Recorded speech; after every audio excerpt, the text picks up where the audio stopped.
Seja muito bem-vindo ao curso de Introdução à Sagrada Escritura. Eu sou o professor Clênio Gonçalves, do Instituto Sapiens, e a produção é da Unimídia. Gente, eu vou dizer pra você, talvez você já leu a Bíblia muitas vezes e não consegue entender. Talvez tu diz assim, Clênio, eu comecei a fazer a leitura da Bíblia, cara, mas eu não consigo compreender, me ajuda. Esse é o curso especialmente feito pra você que quer aprender, fazer uma leitura bíblica de qualidade, aprender, ter consciência. E olha só que legal, gente.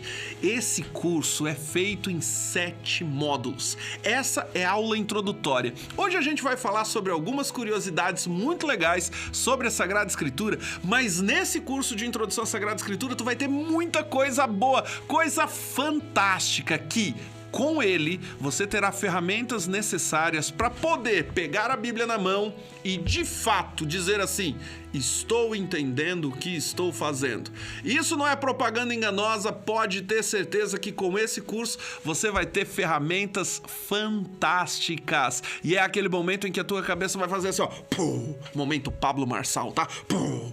A Bíblia vai começar a ser descomplicada. E não se esqueça, quanto mais a gente conhece, mais a gente ama. Então esse curso é feito para você. Então bora lá, porque hoje nós vamos falar da introdução. Professor Clênio, como serão estas 7 aulas? Essas 7 aulas serão distribuídas necessariamente para que você aprenda a compreender os blocos bíblicos. Então, primeira coisa, é necessário entender que a Bíblia é um livro que contém muitos outros livros. A palavra Bíblia já significa isso, biblioteca. Então, na Bíblia Sagrada, nós temos um conteúdo muito próprio, com vários livros. É por isso que nós temos de capa a capa do livro da Sagrada Escritura inúmeros outros livros, como por exemplo Gênesis, Êxodo, Levítico, Números, Deuteronômio, depois Josué, Juízes, Ruth e assim vai até o livro do Apocalipse. A primeira divisão que é importante você entender é que a Bíblia se divide em 2 grandes blocos, Antigo Testamento e Novo Testamento. E aí você pode me dizer assim, professor Clênio, qual a diferença entre eles? É isso que nós estudaremos no livro de Introdução à Sagrada Escritura. É para que você fique curioso e venha conosco aproveitar estas 7 aulas que vão te dar constância e consciência para compreender cada uma dessas partes. Então bora lá!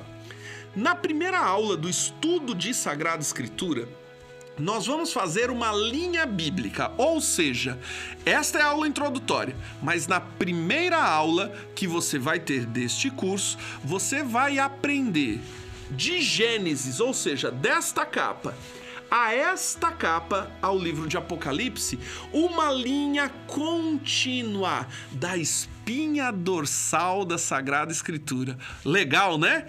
A segunda aula, nós explicaremos os blocos do Antigo Testamento e os blocos do Novo Testamento. Teremos a oportunidade de conhecer e de compreender algumas histórias. Por exemplo, se você não sabe, o Antigo Testamento é dividido em 4 blocos. Os livros chamados de Pentateuco ou Torá, nós temos os livros históricos, nós temos os livros sapienciais e os livros proféticos. Ou seja, nesta segunda aula compreenderemos todos eles. Quando nós olharmos o livro do Novo Testamento, nós veremos que o livro do Novo Testamento também é feito de 4 blocos: Evangelhos, Atos dos Apóstolos, Cartas e o livro do Apocalipse. Nós compreenderemos e teremos a possibilidade de ver também, pontualmente, os evangelhos. Compreendemos o que são os evangelhos evangelhos sinóticos, e o evangelho de São João, que é um pouco diferente deles. Compreenderemos na aula de introdução também o livro dos Atos dos Apóstolos. E você vai dizer assim, professor Clênio, o que são os Atos dos Apóstolos? O livro dos Atos dos Apóstolos vai falar sobre os atos dos apóstolos. O que os apóstolos fizeram. Concomitantemente a isso, nós teremos o livro ou os livros das cartas, tanto as cartas de Paulo quanto as cartas que chamamos de cartas católicas ou cartas gerais. E, por fim, falaremos também do livro do Apocalipse. além de tudo isso que veremos na Sagrada Escritura, nessa introdução à Sagrada Escritura, nós vamos aprender a rezar com a Bíblia. A última aula desse bloco de 7 aulas, nós teremos uma aula sobre Lectio Divina, ou seja, a leitura orante da Palavra de Deus. E um bônus ofertado diretamente a você. Nós falaremos durante esse curso também de algo que é muito, muito importante para a vivência cristã, o que nós chamamos de querigma. E talvez você pode me dizer assim, professor Clênio, querigma, isso é de comer ou de passar no cabelo? Espera aí que você vai aprender tudo isso em nosso curso de Introdução à Sagrada Escritura. Mas hoje, nessa aula introdutória, nessa introdução geral, quero falar algumas coisas muito, mas muito curiosas a você.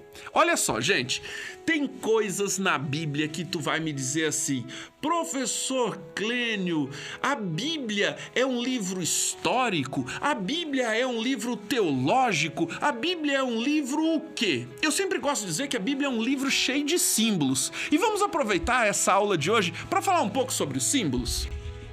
Olha só, gente, quando nós falamos dos símbolos bíblicos, nós vamos falar necessariamente de coisas que são fundamentais à nossa compreensão. Quer um exemplo fácil? Você já se deu conta de que na Bíblia existem muitos números? Já se deu conta disso? Então eu quero te convidar a ir para o quadro e aqui no quadro eu vou te explicar alguns números que são profundamente simbólicos na Sagrada Escritura. Então, bora lá! Gente, você aí em casa tá vendo o nosso quadro e no nosso quadro você vai perceber algo muito, mas muito importante, que é o seguinte. Veja só. Na Sagrada Escritura, nós temos um número muito, muito, muito simbólico, que é o número 7. O número 7 na Sagrada Escritura, ele é a junção de 2 números importantes, o número 3 e o número 4. Aí você pode me dizer, professor Clênio, por que você diz isso? Por que esse número é tão importante? É porque o número 7 na Sagrada Escritura, ele é a junção, ou seja, a soma do 3 que simboliza a totalidade de Deus, Pai, Filho e Espírito Santo, com a totalidade do mundo, gente. Norte, Sul, Leste e Oeste. É exatamente por isso que você vai perceber que o número 7 na Bíblia é chamado de número da totalidade, porque é a soma disso aqui. E aí você pode me perguntar assim, professor Clênio, mas é só o 7 que é importante na Bíblia? Eu gosto de dizer que não é só o 7 importante na Bíblia. Nós temos também o número 12. E o número 12 é tão importante pelo seguinte, minha gente. Olha só, se nós olharmos o número 12 na Sagrada Escritura, nós perceberemos que o número 12 também é a junção de 3 e 4. Só que não é mais com a soma, e sim com a multiplicação. E nós veremos de novo esses números presentes muitas vezes. Olha só, você lembra com quantos anos Jesus começa a sua caminhada de fé? Lembra disso? Com quantos anos Jesus começa a caminhada de fé dele? Se recorda? Jesus começa a sua caminhada de fé com 30 anos. Ou seja, quando falamos do 30, nós falamos do 3, que simboliza Deus, e do 0, que não é o mundo. Ou seja, Jesus, ele começa a mostrar a sua divindade com 30 e morre na plenitude da sua divindade, 33. Ou seja, ele quer expressar dos 30 aos 33 total entrega a Deus. Mas é só isso, professor Clênio? Claro que não. Você se recorda quantos anos o povo de Deus caminhou na Terra Prometida? Sim, 40 anos. Que o 4 simboliza o mundo e o 0 a ausência de Deus. Ou seja, o 0 simboliza não o 43, que seria um número marcado por mundo mais Deus, mas é marcado por um mundo sem Deus. Agora, foca no professor aqui de novo. Olha para cá, olha aqui na pupila dos meus olhos. Quando nós falamos da experiência do deserto, então, quando nós falamos do número simbólico dos 40 dias de Jesus no deserto, nos 40 anos do povo de Deus antes de entrar na Terra Prometida, é porque nós temos o número 4 que simboliza o mundo sem Deus. Então pensa comigo, gente. O que é o deserto da nossa vida se não é viver no mundo sem a presença de Deus? Percebe que na Bíblia tem coisas mais simbólicas do que a gente imagina? Tem detalhes bíblicos que talvez aos nossos olhos a gente não conseguiria enxergar? Tu percebe que se a gente olhar direitinho na Sagrada Escritura, na multiplicação dos pães, vocês se recordam o que tinha na multiplicação dos pães? Lembra disso? 5 pães e 2 peixinhos. Aí você vai me dizer assim, professor Clênio, mas por que na multiplicação dos pães não são 4 e 3? Porque Jesus está no mundo. Se liga? No mundo. Então o divino está ligado ao mundo. Jesus está aqui no mundo. Então é 4 do mundo mais Jesus e os 2 peixinhos simbolizando a Deus, Pai e o Espírito Santo. Se liga como isso é importante? Vamos lá, vamos voltar para o quadro que eu quero dar um outro exemplo para você. Se você vai para o quadro, você se lembra e se recorde também que no estudo bíblico o professor Clênio é um grande desenhista. Então olha, esse aqui é o Monte Tabor. No Monte Tabor, vamos lá para a aula com o Zé Palito. Nós temos Jesus no Monte Tabor, então para representar Jesus eu vou fazer o cabelo de Jesus e a barba de Jesus. Então temos Jesus no Monte Tabor, ok? Lá no Monte Tabor, Jesus chama uma galera para ir com ele, só que tem uma árvore e ele chama 3 pessoas para estar com eles. Quem? Pedro, Tiago e João. Estão com eles, mas esses 3 resolvem dormir e não vigiar. Quando ele chega no Monte Tabor, lá no Monte Tabor nós temos exatamente a presença de 2 figuras do Antigo Testamento: Moisés e Elias, que eu também vou fazer aqui, claro, com um desenho artístico. Moisés com as pedras das tábuas da lei e Elias com a sua espada flamejante, porque ele guerrilhou contra os profetas de Baal. Então, olha que lindeza está o nosso desenho, tá? E você vai perceber aqui dizendo, professor Clênio, então nós temos os apóstolos simbolizando 3 personagens, correto? Correto. E os entes que nós chamamos de ente divino, 2 personagens, correto? Olha só, Pedro, Tiago e João, e eu juro pra vocês que quando falo isso me vem aquela música, Pedro, Tiago, João e o barquinho. Então vou colocar o barquinho aqui junto pra gente não esquecer disso, tá? Então pensem, nós temos os entes terrenos, Pedro, Tiago e João, e nós temos os entes divinos, Moisés e Elias. E aí você vai me dizer assim, professor Clênio, não está faltando uma pessoa para completar os 4 da terra e os 3 do céu? Sim. Quem? JC, nosso amigo Jesus Cristo, que é tanto divino quanto humano. Você percebe? Agora foca no professor aqui de novo, porque você já teve a honra de conhecer o Zé Palito, os desenhos do professor Clênio. Então olha só, você vai perceber que na Bíblia, o que é a experiência da transfiguração, a experiência do Monte Tabor? É pela primeira vez Jesus se revelando como Filho de Deus aos apóstolos, a Pedro, Tiago, João e o barquinho. Tá, não tinha o barquinho porque estava na montanha, né? Mas se liga aí, olha só. Eles estarão ali, eles caminham, e caminhando ali, Jesus sobe como homem, Pedro, Tiago, João e Jesus. E lá no Monte Tabor, o que faz? Moisés, Elias e Jesus. Ou seja, é a união disso aqui, a união do 4 e do 3, do 7. É por isso, minha gente, que na Sagrada Igreja, na Santa Missa, nós rezamos a missa de sétimo dia. Porque o que é a missa de sétimo dia? Ai, professor Clênio, a missa de sétimo dia é o sétimo dia que fulano sobe para o céu e fica 7 dias vagando aqui? É exatamente o seguinte: quando nós celebramos a missa de sétimo dia, foca no professor aqui, ó. A missa de sétimo dia é uma experiência incrível que nós falamos da junção do mundo com Deus. Olha que bonito.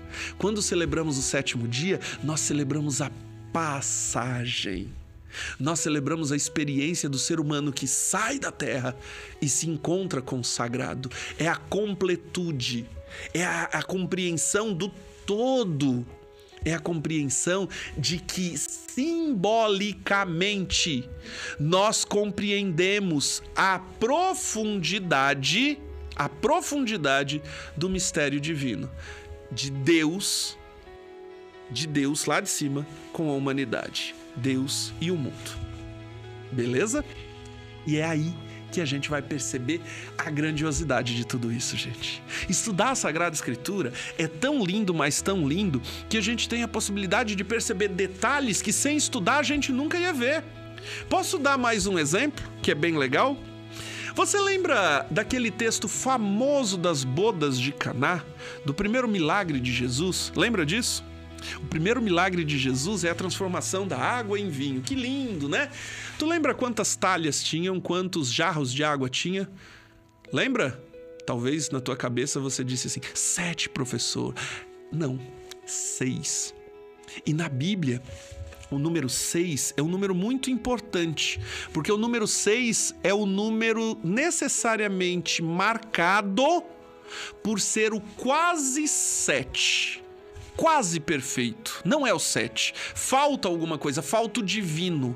Então tu vai perceber que o 6 é a simbologia plena e perfeita da compreensão de que falta alguma coisa. Se ligou?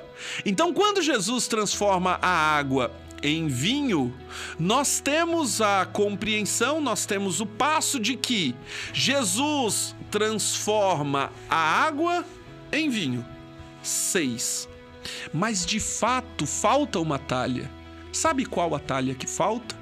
Quando Jesus morre na cruz e transforma o sangue em sangue de Cristo. Ou seja, é a talha da mesa da Eucaristia, é o cálice, que não transforma mais água em vinho, mas vinho em sangue. Entende que a Sagrada Escritura é um livro profundamente simbólico, gente? Olha que interessante como as coisas se conectam. O primeiro milagre de Jesus é a transformação da água em vinho, ok? E a última bebida que Jesus bebe na cruz é vinagre, que é o vinho azedo. Então pensa comigo, o primeiro milagre é água em vinho. É como se Deus transformasse na nossa vida a nossa falta de alegria em alegria, nós azedássemos isso e na cruz devolvêssemos para Jesus. É mais ou menos assim, ó, se liga aí. Você pede um amor da tua vida. Deus te dá o amor da sua vida. Deus te dá uma mulher maravilhosa, um homem maravilhoso. Aí com o seu jeito você estraga e devolve para Deus aquele casamento azedo. E diz assim, resolve Deus. É mais ou menos o que nós fazemos. Deus dá o milagre, a gente azeda e devolve para Deus.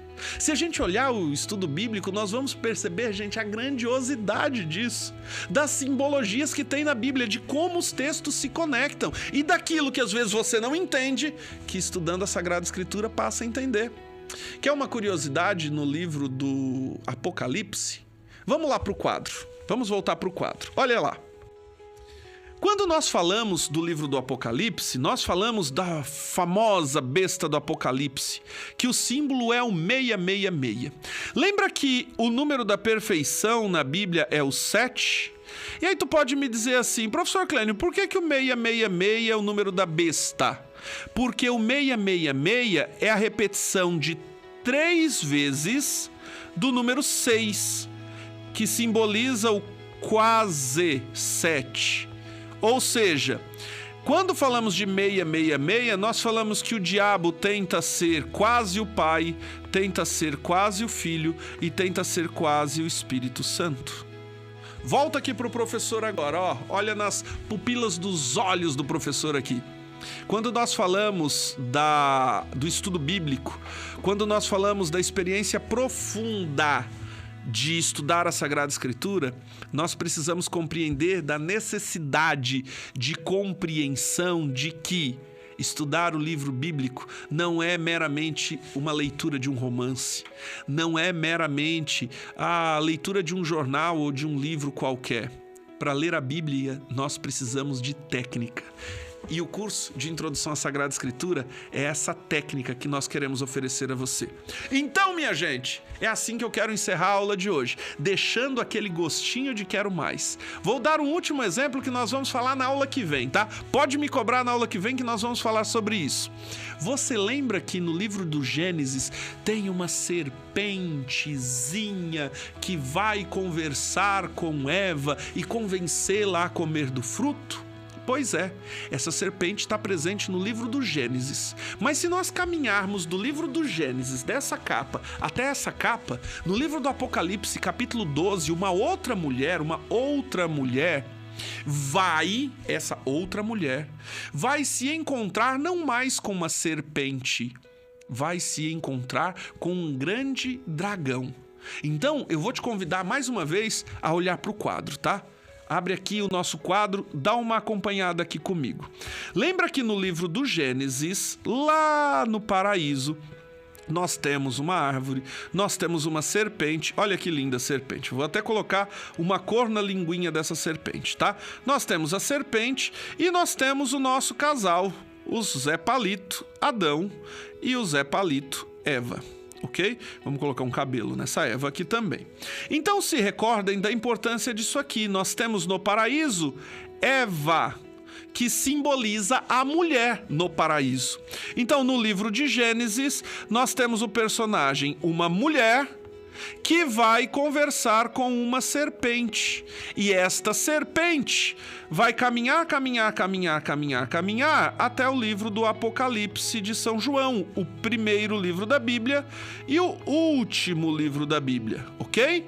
Só que lá no livro do Apocalipse 12, se recorde os números simbólicos que são importantes, nós também temos uma cena com uma outra mulher, cabelo comprido. Aqui ela está grávida, porque nós temos uma outra mulher grávida, e nós temos aqui já não mais uma serpente, nós temos um grande dragão que gospe fogo, que tem várias cabeças, e essa mulher tem uma coroa, essa coroa tem 12 estrelas, e a diferença é, enquanto Eva conversa com a serpente, a outra figura que nós chamamos de ave pisa na cabeça do dragão. Então vamos colocar o pé dessa mulher aqui, os 5 dedinhos aqui na frente, pisando na cabeça do dragão. Você percebe o seguinte: se você ler daqui para cá, você vai perceber que é Eva. Se você ler daqui para cá, é ave. Se você ler daqui para cá, também é ave. Então nós vamos entender que no livro do Apocalipse, esta mulher com uma coroa de 12 estrelas, grávida de Jesus Cristo, é Maria, que nós chamamos de Ave Maria, que é o oposto de Eva. Então foca aqui no professor de novo e não no quadro, tá? Foca nos meus olhos. Eu quero dizer a você o seguinte: não importa onde você esteja, Eva estava no paraíso e ela cai no pecado. Maria estava no deserto e pisa na cabeça do dragão. Não importa onde você está, importa quem você é. E talvez você nunca havia se dado conta de que Eva e Ave simbolizam uma mulher. Enquanto uma cai no pecado, Eva, a outra pisa e destrói o pecado, Ave. O pecado entra na nossa vida como uma pequena serpente no livro do Gênesis, que, se não foi morto, como Eva não pisa na cabeça dele, no transcorrer da história bíblica, aquela pequena serpente se transforma em um dragão enorme.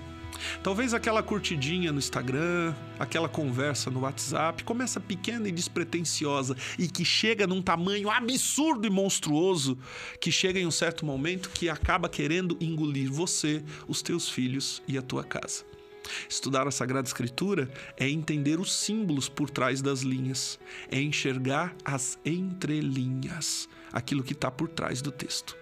E esse, então, é o convite para você fazer um curso de Sagrada Escritura com uma linguagem simples, acessível e como a aula de hoje, tá? Com desenhos do Zé Palito, com brincadeiras, com palavras acessíveis a você, descomplicando a Sagrada Escritura e oferecendo para você este curso que vai de capa a capa e fazendo com que você também aprenda a rezar com a palavra de Deus. Eu sou o professor Clênio Gonçalves, queremos oferecer em produção da Unimídia um curso de qualidade para que você aprenda e ame mais a Sagrada Escritura. E olha só, se inscreva lá no nosso Sapiens Flix, tá bom? Espero por você até verdadeiramente a nossa primeira aula do curso de Introdução à Sagrada Escritura. Beijo no seu coração e até a próxima aula. Espero por você, tá? Não foge não. Tchau, tchau.